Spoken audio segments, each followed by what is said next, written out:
Mortal Kombat 11 released a little more than a month ago, featuring a roster full of the usual suspects such as Scorpion, Raiden, Kitana, and Liu Kang. But aside from the newcomers introduced to the franchise, it did what you would expect from any other fighting game and threw in some surprise inclusions, such as Jade, Kabal, and Noob Saibot. Noob Saibot's return was met with positive reception from Mortal Kombat fans, acknowledging his story potential in clashing with Sub-Zero in Mortal Kombat 11, and as a character who has been part of the franchise since one of the earliest titles in Mortal Kombat 3. The background of Noob Saibot is tied to that of Sub-Zero in the Mortal Kombat games. There is a Sub-Zero in every mainline Mortal Kombat game, but that name is not assumed by the same person in every game. It should first be explained that there are two continuities in Mortal Kombat: the Midway continuity, comprised of titles developed by Midway Games, and the NetherRealm continuity, comprised of titles developed by NetherRealm Studios, with only the latter active due to the closure of Midway Games. Noob Saibot is a character who features in both continuities, and his story is the same in both. Originally, he is the first Sub-Zero that we meet in the earliest Mortal Kombat games, but he only assumes that name for his first Mortal Kombat tournament. This Sub-Zero, real name Bi-Han, is killed by Scorpion after or during the events of his first tournament, as Scorpion wrongfully blames him for the destruction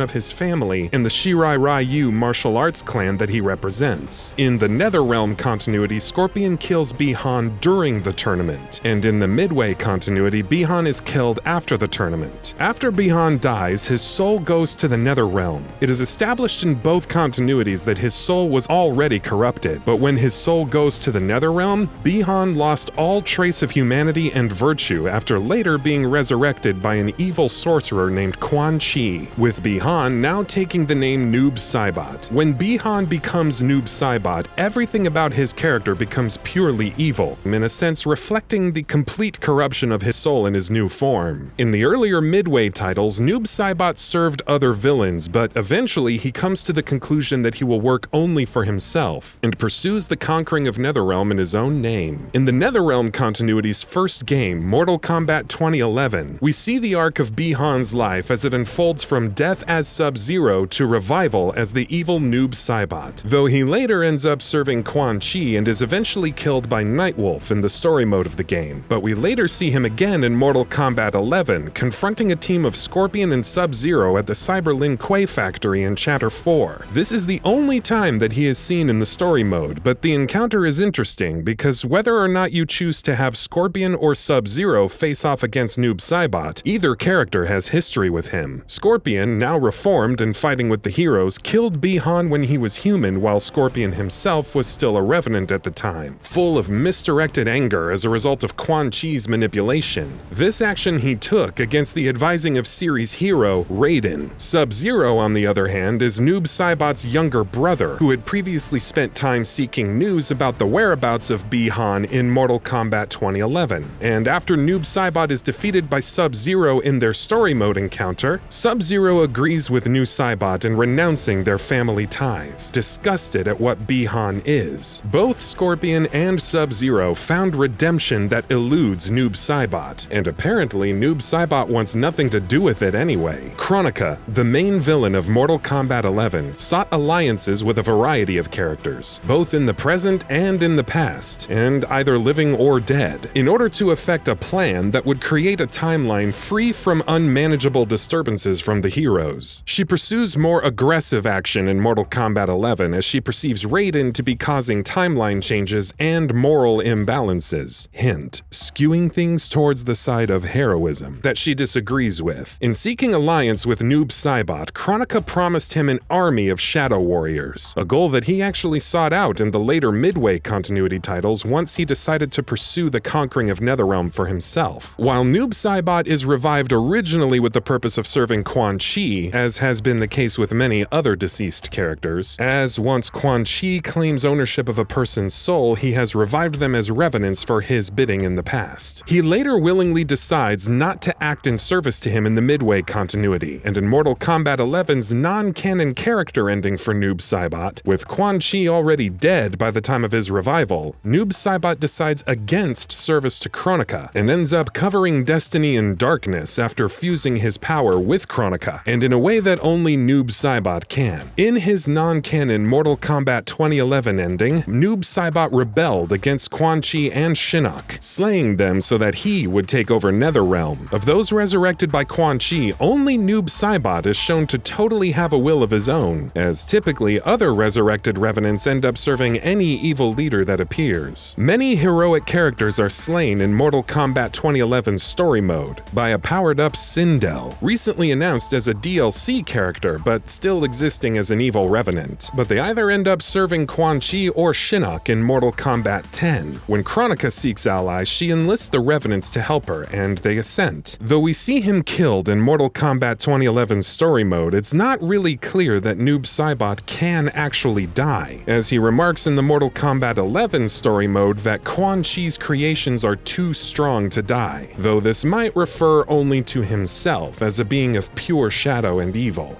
Bi-Han originally fought as Sub-Zero and used ice-themed attacks as he was a cryomancer much like his younger brother Kuai Liang, who is Sub-Zero in every game that the name Sub-Zero is seen besides the first Netherrealm and Midway title. As Noob Saibot, Bi-Han uses attacks themed around darkness and shadow, and can even travel through darkness. This can be best seen in one of his Mortal Kombat 11 fatalities, in which he imparts his essence as a type of black cloud, and directs it to travel through his opponent as he kills them, ultimately manifesting within his opponent and tearing apart their body starting from the top of their head. Definitely one of the more creative and thematically interesting ways to die that the franchise has devised. It has been specified by series founder Ed Boon in a tweet that, so to speak, Noob Saibot is a name that refers to a totality. When we watch a black figure speaking in cutscenes or control him in fights, that person is named Noob. The shadow figure that Noob summons when he attacks are Saibot, or Saibots. Noob Saibot's name is also a reference to the last name of two of the series founders, Ed Boon and John Tobias, spelled backwards. It's that simple, and kind of cute. And that concludes our video exploring Noob Saibot, his transition from human to human shadow, and the evil that he has become since then. Since he is now returned to the fray in Mortal Kombat 11, we might expect that though the other villains can actually perish, and among that list are the worst of the worst, including Shinnok, Quan Chi, the recently confirmed DLC character Shang Tsung, new villain on the block Kronika, and Shao Kahn. Noob Saibot's form is such that he might not ever die. Nevertheless, Noob Saibot is as evil as it gets in Mortal Kombat, and it might be interesting to see NetherRealm Studios' plans for him in future games. Other villains may come and go, but why couldn't it be the case that Noob Saibot is the arch-villain of the franchise? Send us your thoughts about the character in the comments section. How threatening do you perceive Noob Saibot to be as a villain? Or do you instead simply see him as someone who looks cool and is threatening? As always, thanks for watching. And that about does it for this video. If you enjoyed what you watched and want to see more from GamingBolt, please hit the subscribe button. Also, don't forget to switch on the notifications bell icon next to it. That way you'll never miss any of our videos. Thanks for watching.